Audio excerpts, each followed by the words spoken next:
Alors il y a une question qui vient souvent lorsqu'on débute au jeu du Phénix, c'est la question que l'on appelle dans le jargon le continuum. Qu'est-ce que le continuum? C'est l'ordre des dimensions successives lors d'un tirage. Alors il y a le continuum de tirage, c'est-à-dire ce que je viens de dire. D'abord, par exemple, je peux choisir de tirer l'énergie, ensuite l'intuition, ensuite la complicité, ensuite le désir, et puis pour finir, je peux finir par le fruit. Là, j'ai fait un continuum. Voilà. Ça, c'est le continuum de tirage, et je sense à chaque carte. Mais il y a aussi un continuum de sensage, c'est l'ordre successif des dimensions que je décide de composer pour faire par exemple un résumé à la fin d'un tirage. Je peux par exemple, quand je fais un résumé, commencer par celle-ci, puis celle-ci, celle-ci et celle-ci et celle-ci.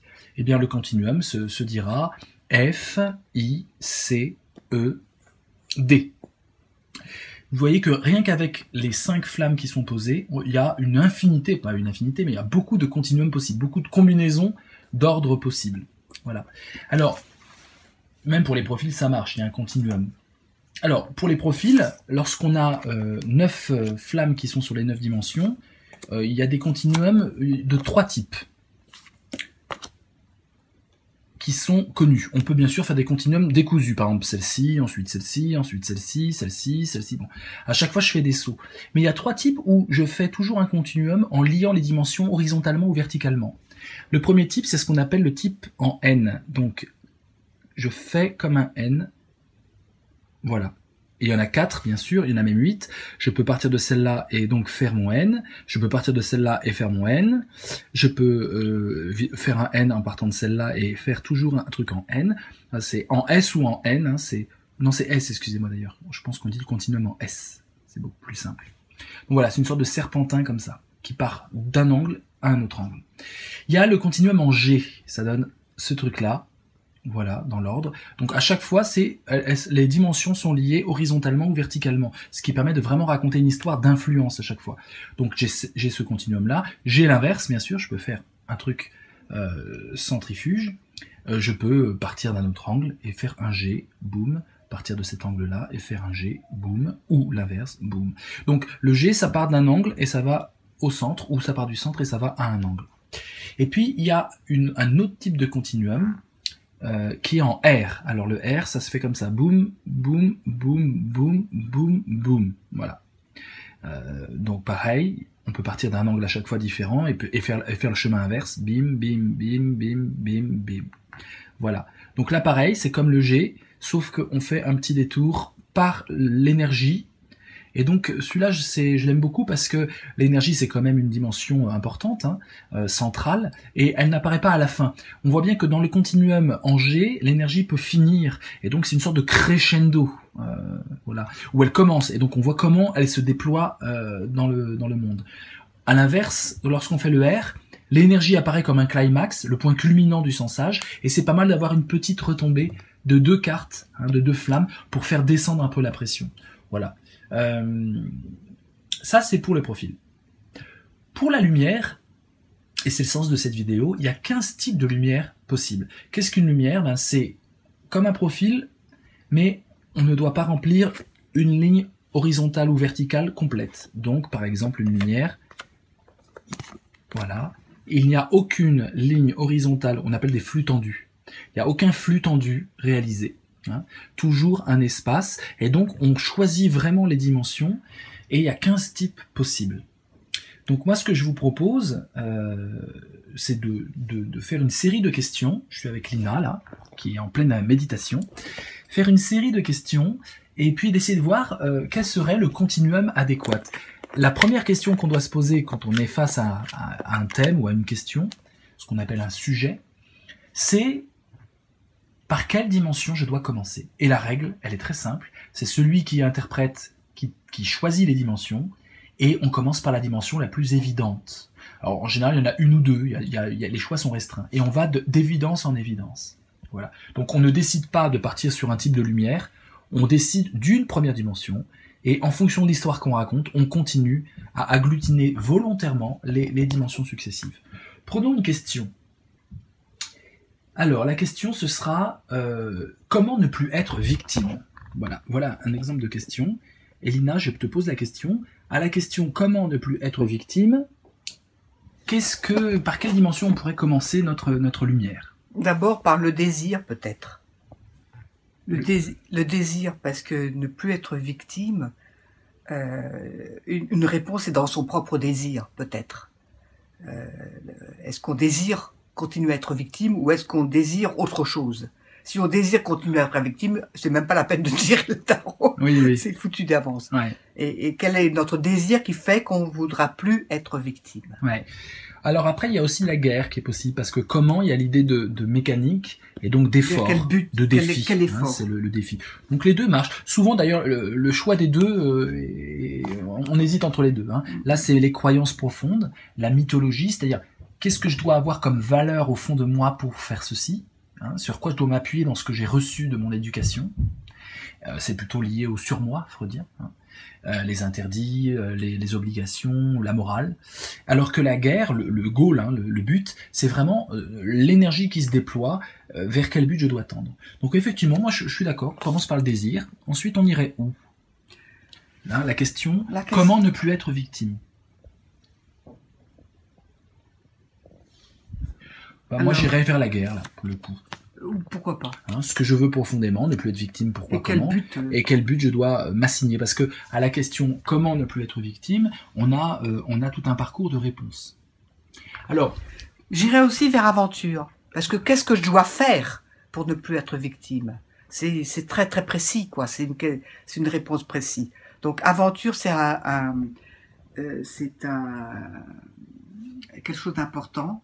Oui. Une dimension importante. Il y a une autre dimension qui est assez importante aussi, c'est complicité. Parce qu'on est victime souvent par rapport aux proches. C'est vrai, tout à fait juste. Voilà 4 dimensions qui me paraissent très très utiles. Alors la finale, on a le choix encore. Hein. Soit on remplit le I et le F, ce qui nous fait une lumière qu'on va pouvoir nommer hein, quand même. Hein. C'est un ruban? C'est un ruban, tout à fait. Ça forme comme un ruban. C'est un ruban. Il y a 2 types de rubans. Là, c'est le ruban, et pour le nommer, on utilise les lettres spécifiques à ce ruban qui sont D et F. Et on appelle ça un ruban défilant. Ruban défilant, parce qu'on a D et F. L'autre ruban possible, c'est un B et un H, contrairement à l'autre. Bienheureux? Bienheureux, exactement. Le ruban bienheureux, parce qu'il y a B et H dans bienheureux. Voyez, en fait, le ruban les 2 rubans ont pour point commun. Alors, on a été coupé par un petit coup de fil, donc on reprend. Deuxième vidéo, toujours sur la question comment ne pas être victime. Hein. On regardait les rubans défilants, on en a 2, et ils ont pour point commun d'avoir le premier cercle, ce qu'on appelle le premier cercle validé. Et ensuite, c'est 2 angles. Donc, le ruban bienheureux aura des flammes sur B et H, le ruban défilant aura des flammes sur D et F. Donc, dans ce qui semble important, tu avais dit quoi? T'avais dit D. Défilant. Donc, non, c'était pas... Donc, on peut faire un ruban défilant. On peut faire un ruban défilant en complétant là et là. Ou alors, on peut faire une aile, qu'on appellera aile argentée, parce qu'on prend la tête de l'aile. Hein, il y a un oiseau là qui est dessiné, je vous le mets à l'envers. Il y a un oiseau avec ses ailes déployées, et on nomme les ailes en prenant un adjectif avec la lettre. Donc là, on peut dire A. Bien sûr, il existe plein d'ailes différentes. Voici l'aile que l'on peut qualifier de cuivrée. Voici l'aile que l'on peut qualifier, etc., etc. Bon, bref. Donc, on choisit quoi, Lina, à ton avis? Moi, je trouve que... Comment ne plus être victime? Moi, je trouve que besoin est assez important quand même, plus que le fruit. Oui, je suis d'accord. Donc je mettrais en besoin. Pourquoi? Parce que le besoin, à quoi se nourrit cette envie d'être victime, à quoi se nourrit d'être victime. Il faut savoir qu'est-ce qui continue à faire problème, à quoi je me nourris quand je suis victime. Et le besoin, c'est aussi important. Oui, je suis d'accord. Très bien. Alors, on va avoir une autre question. On va changer, ça sera plus un comment cette fois. Faut-il vraiment chercher à se dépasser? On commencerait par quelle dimension? Faut-il vraiment chercher à se dépasser? Question philosophique, psychologique, philosophique. Faut-il vraiment chercher à se dépasser? Chercher à se dépasser, ça me évoque le but, la guerre. Ouais, parce que c'est un but. Ouais. Voilà, le but déjà, Oui, parce qu'on a vraiment cherché, il y a vraiment l'idée d'effort. Voilà. Hein, et la guerre renvoie bien Chercher à cette se notion. dépasser, c'est un effort, cette Ensuite, question. on irait où? Ensuite, moi, pourquoi, d'abord, pourquoi on veut se dépasser? C'est pour montrer aux autres qu'on est capable, ou se montrer à soi Ouais, c'est pas mal. qu'on est capable. Donc peut-être H. H. Tout à fait. Voilà. Hein? On veut ça dépend de quelle est la motivation première. H, qu'est-ce qu'on incarne comme rôle? Quel rôle par rapport aux autres? Qu'est-ce qu'on veut montrer comme image? Voilà, H. Super. Ensuite, toujours le désir aussi. Faut-il vraiment chercher à se dépasser? Moi, je dirais plus le besoin. Le besoin. Ah oui, parce que faut-il vraiment chercher à se dépasser? C'est quel est le carburant de c'est vrai. de cette tentative de dépassement? C'est vrai. On est plus dans l'idée de ce qui me fait tenir debout et demain, plutôt que de ce qui m'a constitué. Ouais, puis parce que si la réponse est non, il faut pas chercher, ça veut dire que dans le futur je dois changer. Tandis que si c'est le désir, quelque part, le désir il est ancré dans ma personnalité. Donc il y a aussi l'énergie qui est importante. Ouais. L'énergie, parce que est-ce qu'on est capable de se dépasser? Quelle est notre capacité à se dépasser? Et est-ce qu'on a quelle est notre vitalité par rapport à se dépasser aussi? Faut-il vraiment chercher à se dépasser? Parce que si c'est facile pour nous de se dépasser, si l'énergie est là, il n'y a pas de problème. Mais si l'énergie n'est pas là, il faut peut-être se poser des questions. Ouais, tout à fait. Donc là, on voit qu'on a plus trop de choix. Hein. J'ai le choix de faire une coupe que l'on peut qualifier d'hongroise, avec le H. La coupe, vous voyez, c'est un carré comme ça, ce qu'on appelle une boucle. Hein. Ah, on est encore coupé. Faut-il vraiment chercher à se dépasser? Donc on a affaire à une coupe. Donc une coupe, c'est une boucle de 4 flammes et puis une qui est complètement rejetée, qui est toute seule à couvrir 2 flux tendus. Hein. Et on nomme la coupe avec la lettre de la base de la coupe. Hein. C'est comme si une coupe, je peux la prendre et boire. Et donc là, c'est la coupe hongroise. Il existe une coupe dorée, il existe une coupe je sais pas, bleue, et il existe une coupe fruitée, par exemple. Voilà. Donc ouais, je trouve que ça peut être pas mal. Mais on a aussi d'autres possibilités avec cette question. On pourrait très bien faire un beau petit palmier hongrois, d'accord, comme un palmier. Je vous le mets à l'envers. Boum. Je m'embrouille. Voilà. Là, on a affaire à un palmier, le tronc est là, et les 2 branches du palmier sont là et là. Et on nomme le palmier à la base du tronc, donc palmier hongrois, palmier bleu, palmier doré, palmier fruité. Qu'est-ce que tu dirais, Lina? Remets les cartes. Voilà, on en est là. On en est là. Alors, faut-il vraiment chercher à se dépasser? Faut-il vraiment chercher à se dépasser? Non, c'était ça qui était... c'était ça. Ah, je me suis trompé. Oui. Alors, donc, je me suis trompé. Donc, du coup, mon palmier, ce serait un palmier doré. D'accord? Désolé, autant pour moi. Non. Non, attends. Un palmier doré, voilà. On y arrive. Donc voilà, palmier, toujours le tronc et ses 2 branches. Hein, doré. Donc, effectivement, tu choisis quoi, alors? Ça, c'est... Voilà. Ou bien... Moi, je choisirais peut-être l'intuition. Ouais. Parce que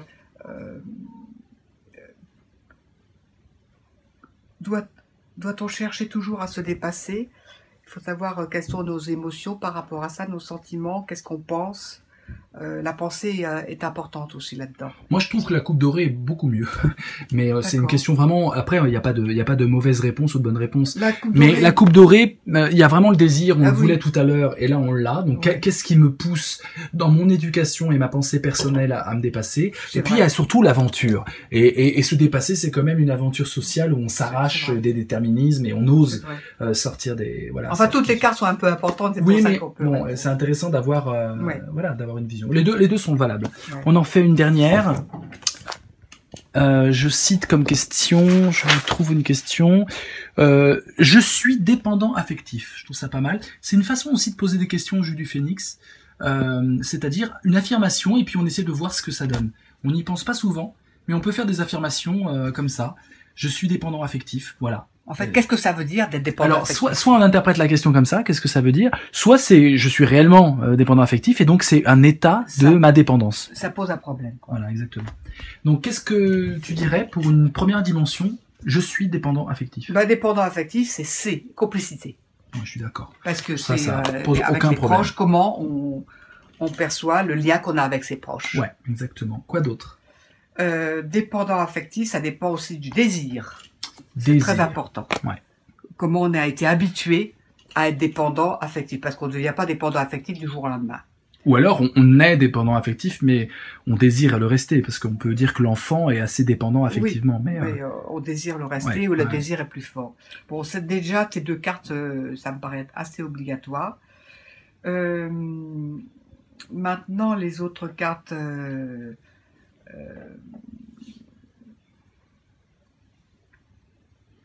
intuition, hein, je pense que l'émotion dans la dépendance affective est nécessaire. Oui. Hein, donc besoin aussi, attention. Besoin aussi. Donc là, c'est ça qui est amusant dans la lumière, c'est qu'il y a tout un débat sur les dimensions qu'on choisit, alors que dans le profil, on ne débat pas. Dans le profil, on remplit les 9 cases, donc il n'y a pas de problème. Mais l'intérêt de la lumière, c'est ça, c'est qu'on a des hésitations. Tu dis quoi? Tu médites, d'accord. On prend le besoin. Besoin. Hein, c'est une drogue, la dépendance. Et le besoin, c'est... Exactement, c'est ce que j'ai pensé. Le besoin, on carbure à ça sera difficile d'enlever cette dépendance. Je suis d'accord. Ensuite, on va où? Dépendance affective, il y a de l'énergie. On est connecté énergétiquement à l'autre, hein, plus que guère. Dépendance affective, du coup, on n'a plus trop le choix, hein, là. Pour le coup, on n'a qu'un seul choix possible. Ce sont ces 2 cases et on finit en palmier bleu. Voilà. Donc l'ordre, peu importe. Du coup, ça se dessine tout seul. C'est intéressant. Alors, je vous avais vu tout, hein. On a vu les figures principales, on a vu les 2 rubans, on a vu la coupe, on a vu le palmier. Il en reste une. La croix. La croix qu'on appelle le X, ou l'X. Voilà, exactement. Qui est intéressant. Donc, on couvre tout le second cercle, donc les dimensions d'angle, les dimensions qu'on appelle le mécontrôle. Hein. Au jeu du phénix, c'est important de le préciser, on a le premier cercle qu'on appelle le contrôle, parce qu'on peut quand même un peu contrôler ces dimensions-là. Et donc c'est des dimensions, on le notera, qui sont des dimensions impaires. L'énergie est impaire, mais là c'est impair, c'est-à-dire 9, 3, 1 et 7. 7. Donc on est un peu actif là-dessus sur les dimensions impaires aussi, c'est comme pour les flammes. Et puis on a des dimensions paires, des dimensions réceptives. Qu'on peut pas trop transformer. Et qu'on peut pas trop transformer, et quand on a une voie là-dessus et qu'il y a une étape, c'est une voie sur un angle, on se dit, essaye mais c'est un peu compliqué. On peut pas tellement agir, on appelle ça le mécontrôle. Donc je répète, il y a l'énergie qui est centrale, il y a le premier cercle qui est le contrôle, et il y a le second cercle qui est le mécontrôle. Voilà, on a vu l'X donc, on a vu tout. Allez, une petite dernière pour la route. Tiens, une expression un peu marrante. Faut-il tout pardonner? C'est pas marrant. Non, c'est pas marrant. Faut-il tout... Non, c'était l'autre du bas qui me... Moi aussi, je veux un mental olympique. Je trouvais ça rigolo de faire un profil sur cette question. Moi aussi, je veux un mental olympique. Moi aussi, je veux un mental olympique. La première dimension, ce serait quoi? Guerre. Guerre, hein, voilà. Bien sûr. Ensuite, le mental, on a vraiment ce truc-là. On peut avoir ensuite... bien sûr. Quoique énergie, c'est pas mal. Il y a l'idée de triompher, hein. Il y a l'idée de réussir, il y a l'idée d'aboutir, de réaliser. Il y a le désir. Le désir, pourquoi je veux ce mental olympique. Et du coup, on finit naturellement par la complicité. Même si on la sent pas tellement, la complicité dans cette question, elle nous permet de boucler la lumière, c'est le cas de le dire. Et donc là, on a affaire à un ruban, non pas bienheureux, mais défilant. Hein. Ok, et puis la question donc, faut-il tout pardonner? Faut-il tout pardonner? Voilà, une question intéressante. Le pardon, c'est dans la complicité. Hein. Je pense que la première carte, c'est vraiment la relation à l'autre. Pardonner par rapport à des gens qui m'ont fait du tort. On peut imaginer que c'est dans le cercle proche. Ensuite, on peut avoir l'idée de réflexion. On agit beaucoup intérieurement dans le pardon. C'est vraiment un deal entre ses émotions, ses idées, ses pensées, etc. Ça peut être intéressant. C'est aussi l'énergie. Est-ce qu'on a l'énergie de pardonner? Parce que ça demande beaucoup de capacité de pardonner. Ouais. Énergie. On aurait quoi ensuite? On peut faire 2 choses. On peut faire soit la coupe, là, soit le palmier fruité. On peut mettre fruit, parce que le fruit, qu'est-ce que ça va donner quand je parle... C'est vrai qu'est-ce que ça va donner. Ça, vraiment, faut faire attention. Le fruit n'est pas divinatoire, c'est pas le futur. Le fruit, c'est ce qui se passe. C'est quand on pardonne. Quand on pardonne, on réalise quoi? Qu'est-ce qu'on réalise? Mais c'est pas demain, c'est maintenant. Le fait même de pardonner réalise quelque chose dans le monde. Mais c'est pas futur. Hein. Il faut oublier cette dimension. Tout est au présent. Tout est au présent. Hein. Là, on a le présent qui est de l'habitude. Là, on a le présent qui est de l'instinct ou de l'instant. Là, on a le présent qui est un effort. Ouais. Là, on a le présent qui est social. Là, on a le présent qui est relationnel. Et là, on a le présent qui est intime. Donc là, c'est du social effort. C'est l'effort social de la question. L'effort intime de la question, l'effort relationnel de la question. Et moi, je mettrais absolument le besoin. Parce que faut-il pardonner? On a des besoins. Ça répond à des besoins peut-être de pardonner. Des besoins personnels. Le désir, il est fichu déjà. Le désir, c'est déjà quelque chose qui est... C'est pas bête. Qui est acquis. Mais le besoin, ça peut se... Et du coup, quel rôle on a quand on pardonne? Voilà, très bien. On a donc un palmier fruité. Vous pouvez mettre ce que vous voulez, hein, farfelu, fabuleux, peu importe, tant qu'on comprend de quoi il en retourne. Voilà, je pense que c'est bon, c'est assez clair. 15 types de lumière. Ça se fait au feeling, pas besoin d'apprendre par cœur, et l'expérience finalement fait qu'on sent très vite la dimension évidente, on commence par l'évidence, au moins on est assuré de ça, et puis ensuite on progresse dans la narration, la création narrative qui est le sensage. À bientôt. À bientôt.